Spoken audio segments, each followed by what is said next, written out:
Brexit talks resume, get down to business. David Davis urges. Brexit Secretary David Davis has called on both sides in the negotiations on the UK's departure from the European Union to get down to business. Mr. Davis is in Brussels for a second round of formal talks on Brexit. He said his priority was to lift the uncertainty for EU citizens living in the UK and Britons living in the EU.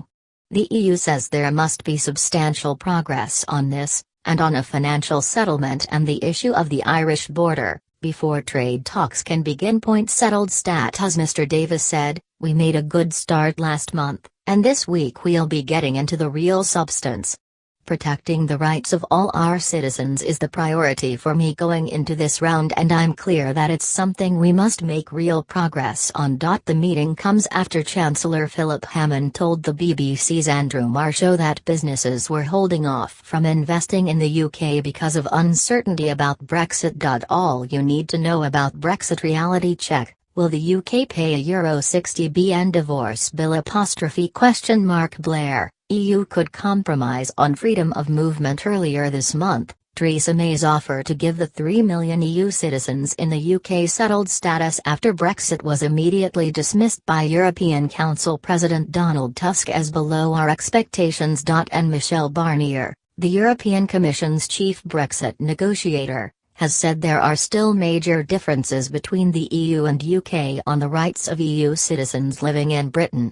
Analysis by Kevin Connolly, BBC Europe correspondent. The call to get down to business from David Davis is meant to signal that the Brexit talks are entering a serious phase after an opening session of pleasantries and procedural discussions. That might raise eyebrows on the European side, where there's a perception that Britain dithered for months after the Brexit referendum before getting down to talks. The UK says it's prioritising the issue of mutual citizens' rights after its opening proposals received a lukewarm response in Brussels. The atmosphere around this second round of talks may have been improved a little by a government acknowledgement that the UK has obligations to the EU which will survive withdrawal and which need to be resolved. After a previous suggestion from Foreign Secretary Boris Johnson that the EU could whistle for its money, that more conciliatory suggestion was buried in a written parliamentary answer. But it was noted in Brussels. Europe's traditionally lengthy summer recess will be punctuated by rounds of talks this month and in August, a reminder that the stakes in all of this are high and the time frame uncomfortably tight. Clock ticking. Mr. Barnier has said that citizen rights, along with the divorce payment and border issues, must be dealt with before future UK-EU trade could be discussed. The financial payment the EU says will be owed to cover the UK's commitments is also a key point for Mr. Barnier.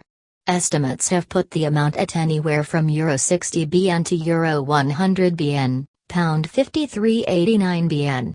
But in the Commons, Foreign Secretary Boris Johnson has said that Brussels could go whistle if it expected the UK to pay a hefty divorce bill. In response to Mr. Johnson's comment, Mr. Barnier said, "I'm not hearing any whistling. Just the clock ticking." Talks are expected to continue to Thursday.